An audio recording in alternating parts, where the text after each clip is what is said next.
Happy New Year's, everyone. It's me, Brittany, here at 30 weeks and 2 days. So, as far as my past week symptoms, I'm having backache, which I'm sure I'm just going to have that till I have her. And I'm having Braxton Hicks and just a whole runny nose thing. And I'm not sure if that is contributed to pregnancy or just how the weather is fluctuating here in Florida.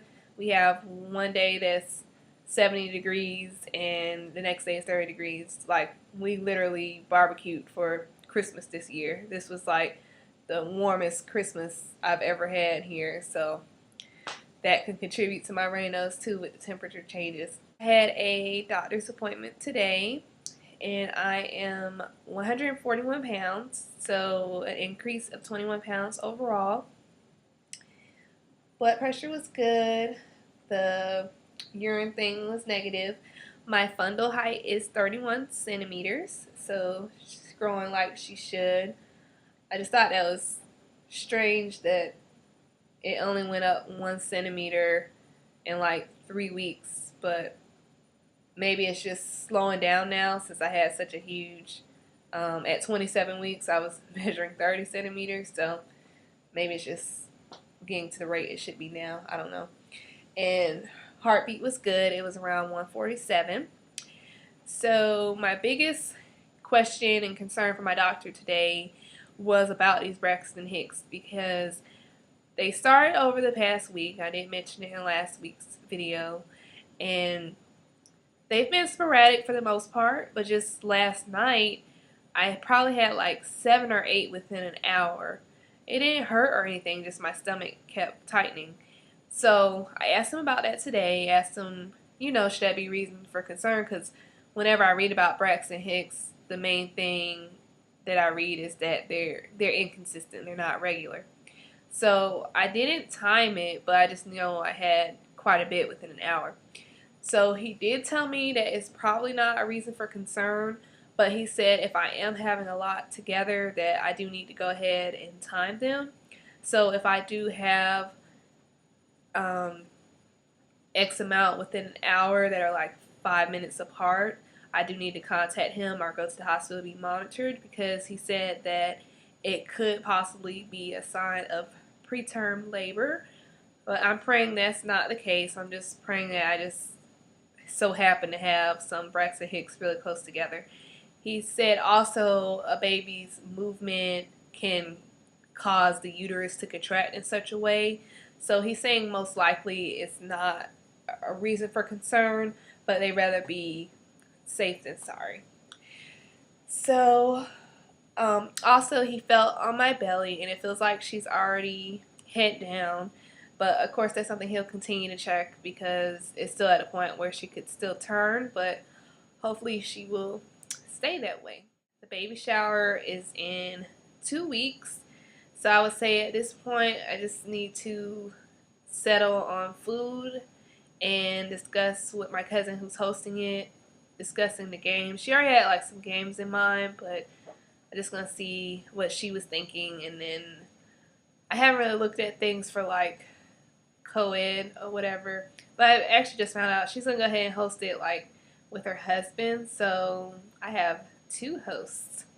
So it's just he's gonna kind of help get the guys involved and everything. I start my childbirth education class with my husband this Friday. So the way the class is set up is 3-hour classes and it's over the course of 5 weeks. So I'll do a review on that once I'm done with those. Lastly, I toured the other hospital that I was talking about. So basically here in my area, Florida Hospital is a huge hospital and it's broken down into different branches. So I would say maybe it's 7 or 8 locations, but they're all affiliated with the same hospital. So initially I had toured Winter Park, the Winter Park branch, and that's closest to my doctor's office. Like he literally could walk to the hospital if he wanted to.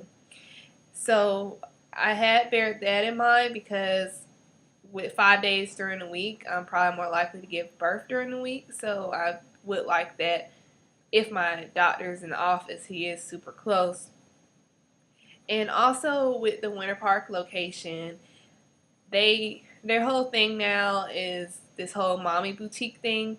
So I do like their amenities, but some things are over the top as far as you can get hair and nails done and you can pay for a gourmet dinner, which is nice, if that's the type of stuff you need to do or want to do, but that's not what really sold me on it. But I do like it aesthetically. They do have really large rooms, yet it does still kind of have a home feel.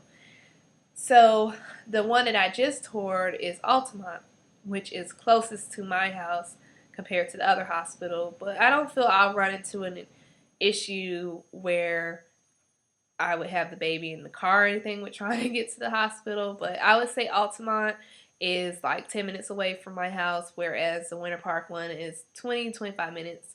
And those would vary based on the traffic because they are kind of in busy areas. So anyway, I did like Altamont. I didn't really like it aesthetically. The rooms are smaller and not as nice as Winter Park, but I just love that they just seem like they have such a passion for helping women go natural if that's their choice. The nurse who gave the tour said that the majority of the women that tour there, I'm sorry, the majority of the women who deliver there is because they want to go natural. So they already have, different tools to facilitate with that as far as the aromatherapy. They already have the birthing balls. They already have the squatting bars. I'm not sure the other terminology, but just different tools that could help you deliver naturally and get you in a position that you're not confined to the bed and work with gravity with bringing the baby down.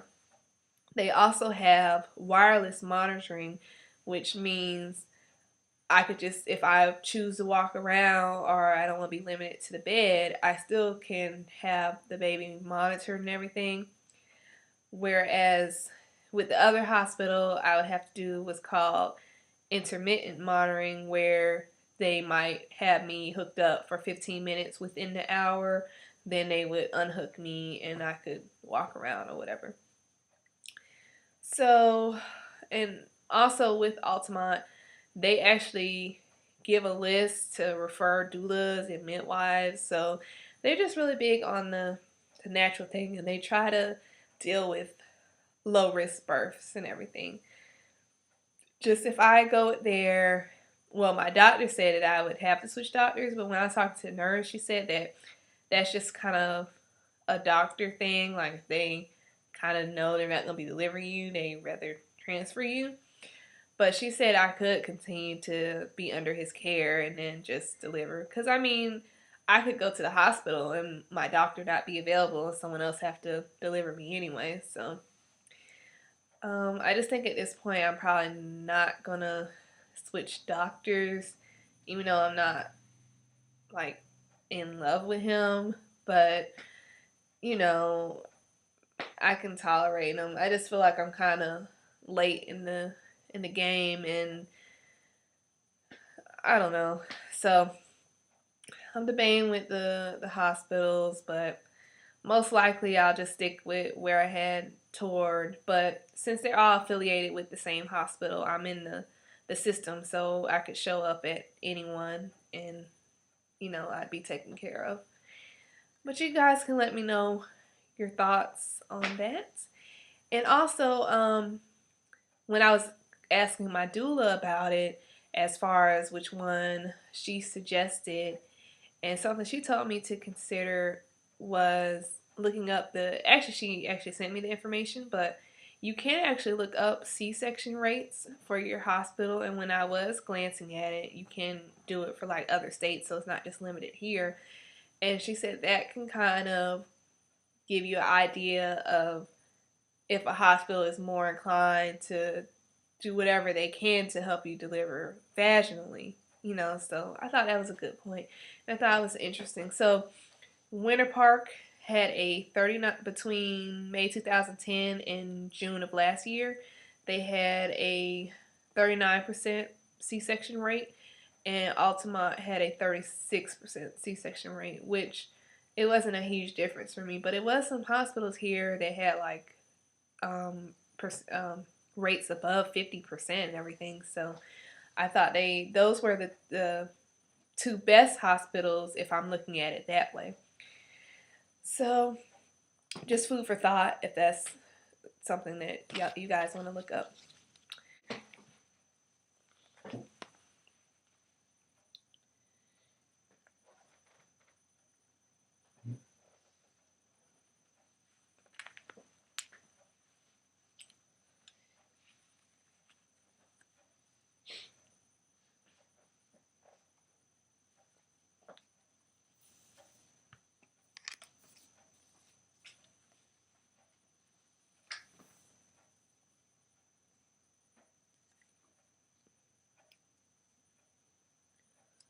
Looks like I'm at 37. So I did remember from last week. So that's up half an inch. So I think that's kind of been my pattern. So anyway, thank you guys for watching, and I hope everyone has a wonderful week, and I will see you at 31 weeks.